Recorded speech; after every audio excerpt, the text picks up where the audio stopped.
Vamos falar agora desse novo transfer ban do Santos, mais um. Todo mundo sabia, né? Que estava para estourar esse transfer ban do Santos pela dívida do Jean Lucas com o Mônaco.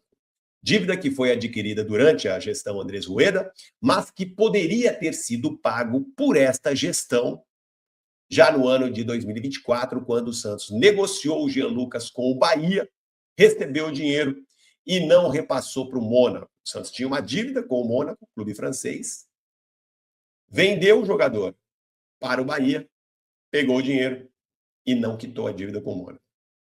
O Mônaco, em maio do ano passado, entrou na FIFA. Essa dívida, o Santos foi empurrando, empurrando, recorreu, mas agora estourou a bomba. O Santos vai ter que pagar essa dívida, que hoje está em torno de 2 milhões de euros. Se não pagar, vai ficar as 3 próximas, vai manter a dívida e ficar ainda as 3 próximas janelas sem poder fazer contratações, sem poder inscrever nenhum jogador. E aí, claro, que eu fui ouvir a palavra do presidente Marcelo Teixeira para saber o que vai ser feito. E é sobre isso que eu vou falar agora para vocês. Antes, deixa aquele like, compartilhe o vídeo, ative o sininho das notificações e, claro, se inscreva no canal rumo aos 80 mil inscritos. Bom, gente, perguntei ao presidente Marcelo Teixeira. Presidente, sobre essa dívida, sobre esse novo transfer ban que o Santos recebeu agora, essa punição que o Santos recebeu da FIFA, está de novo com seu nome sujo na FIFA, não pode inscrever nenhum jogador agora, né, a partir do dia 20 de julho. É possível realizar contratações, mas o Santos não pode inscrever jogadores porque está com esse transfer ban por conta dessa dívida de 2 milhões de euros com o Mônaco. Perguntei a ele o que seria feito e vou ler aqui para vocês. Claro, sempre quando eu pergunto ao presidente, é de forma oficial, e aí eu tenho aqui a liberdade de passar a informação que ele me deu. Então vamos lá. Vou ler aqui exatamente o que o presidente Marcelo Teixeira disse sobre esse novo transfer ban do Santos. Perguntei o seguinte a ele. Boa noite, presidente. Tudo bem?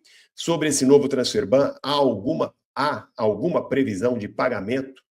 Isso será possível antes do fechamento da janela? A janela abre dia 20 de julho, no próximo dia 20, e fecha no dia 11 de setembro. Então, se o Santos conseguir pagar isso durante esse período, vai poder ainda inscrever novos jogadores para a sequência da temporada.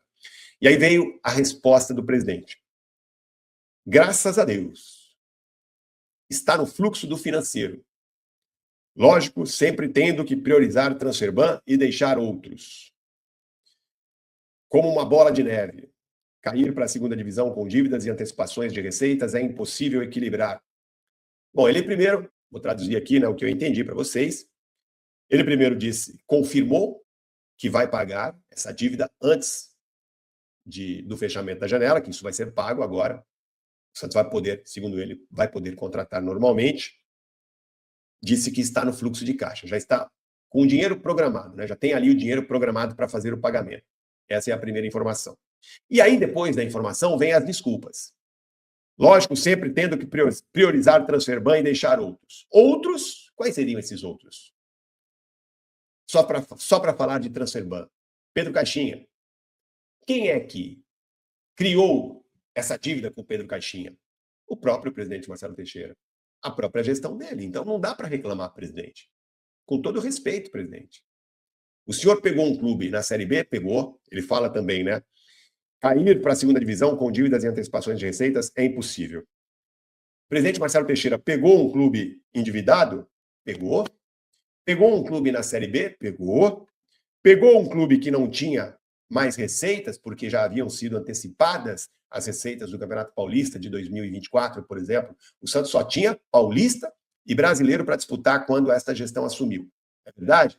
Situação difícil, muito difícil. Ter que montar um time novo do nada? Verdade. Com receitas antecipadas? Verdade também. Situação caótica. E eles, a diretoria, até que conseguiram, no primeiro ano, fazer o que tinha que ser feito.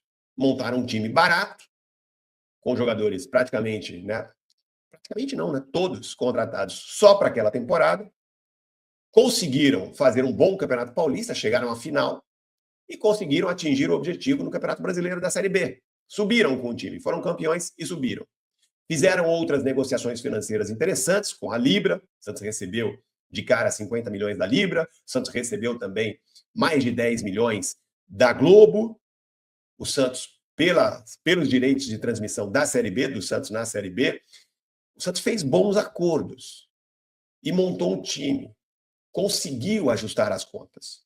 Só que aí, quando chega 2025, esta gestão começa a cometer os mesmos erros de outras, as mesmas bobagens. E aí não pode reclamar. Aí não tem o que reclamar. Quando você contrata, qual foi o primeiro grande erro da gestão? A contratação de Pedro Caixinha para técnico do Santos em 2025. Foi o primeiro erro. Por quê? Pelo treinador em si? Não. Pedro Caixinha foi uma aposta que até eu apostaria. Pela situação financeira, pelas opções do mercado, eu apostaria no Pedro Caixinha. Não vejo mal em apostar no Pedro Caixinha. Como eu falo aqui, o problema não é o profissional em si. O problema é a maneira e o valor demasiado que se dá a determinado profissional. O erro, o primeiro grande erro dessa gestão foi ter contratado o senhor Pedro Caixinha com um salário alto, de mais de R$1 milhão para a sua comissão técnica, e ainda ter assumido uma cláusula de 15 milhões de multa. Então, olha aí. Quem é Pedro Caixinha para exigir uma multa de 15 milhões? E hoje é praxe no mercado. Técnico, ele é contratado com multa de 3 salários. 3 salários. E o Santos deu a ele o direito de uma multa de 15 milhões. Contrato de 2 ou 3 anos, não me lembro agora. Acho que é 2 anos. Mas multa de 15 milhões. Ou seja, a diretoria assume, começa a resolver os problemas deixados por outras, pela anterior. Depois que resolve, que ameniza, aí agora é minha vez. Agora é minha vez de fazer as bobagens. Aí foi montar um time para 2025. 2025, a situação já era um pouco melhor. Tinha receita, tinha mais uma competição para disputar, que era a Copa do Brasil. Aí chegou a semifinal do Campeonato Paulista, fez uma campanha razoável no Campeonato Paulista, cumpriu a obrigação, chegou na semifinal. Na Copa do Brasil foi um desastre, vocês lembram? O Santos foi eliminado para o CRB logo na primeira partida, no primeiro confronto do Santos. Empatou os dois, né? Depois perdeu nos pênaltis, foi eliminado. E no Campeonato Brasileiro sofreu de novo, lutou para não cair.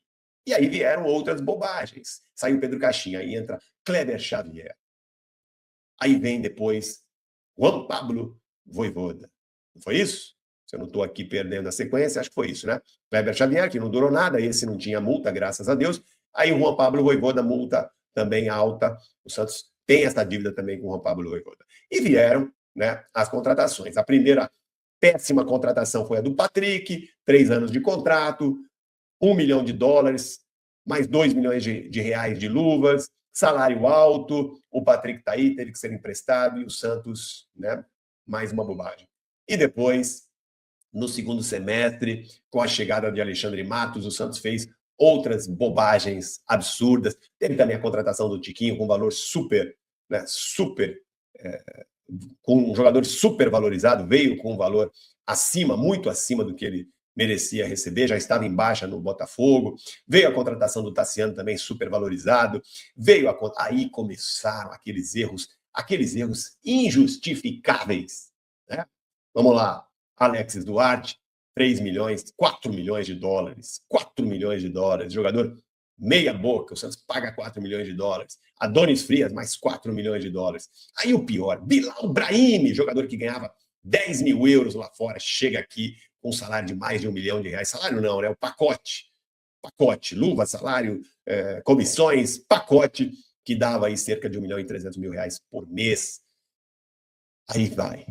Mike, jogador que estava em final de carreira no Palmeiras, já não era titular, nem perto de ser titular, situação física, no mínimo, né, duvidosa, e chega aqui, operou operou aqui as costas para poder jogar. E aí, o Santos dá a ele um salário altíssimo, como se ele estivesse no auge da carreira, e dá um contrato longo. Mike, esse foi o Zé Rafael, né? Esse que eu falei, se eu falei Mike, entendam Zé Rafael. Aí veio o Mike, a mesma coisa, mesmo modus operandi. Salário alto, jogador lá com problemas físicos. Enfim, gente, erro atrás de erro. Jogadores em final de carreira, jogadores caros com contratos longos. E aí você tem que fazer o quê? Tem que fazer o quê? Vender barato. Vender de forma prematura jogadores como Luca Meirelles, como Souza. Então, gente, não adianta nada você tapar um buraco e quebrar a rua em outro lugar. Cometer os mesmos erros. É esse círculo vicioso que precisa acabar no Santos. O presidente falou aqui, reclamou da gestão anterior, só que ele esqueceu que ele cometeu erros de novo, aumentando a dívida do clube. Isso precisa acabar. Então fica aí a informação de que vão pagar essa dívida, que já está no fluxo de caixa do clube, vai ser pago. O Santos vai poder contratar, não sei como vai contratar. Se não vender alguém, não vai poder contratar. Mas a ideia, vem aqui, ó, uma pergunta que eu fiz a ele é o seguinte, na sequência dessa conversa, eu perguntei a ele. Mas, pelo que vejo, para deixar a situação financeira equilibrada, o Santos vai vender pelo menos 2 jogadores. Não é isso, presidente? Fiz essa pergunta. E aí ele respondeu, entendam como vocês quiserem. Estamos aumentando os ativos, só assim saudaremos os passivos, além da reformulação e estruturação da base. Ou seja, estamos aumentando os ativos. Quer dizer o quê? Ele quis dizer, temos jogadores agora de base para vender, para pagar os passivos que eles criam, né? Então você tem que vender jogador de base para resolver os problemas das contratações mal feitas. É isso que tem que acabar. É isso que o presidente Marcelo Teixeira e outros presidentes, os anteriores, tinham que ter entendido, os próximos têm que entender. Isso precisa acabar. Não adianta corrigir erros dos outros e continuar cometendo os mesmos erros. Chega, o clube não aguenta mais isso.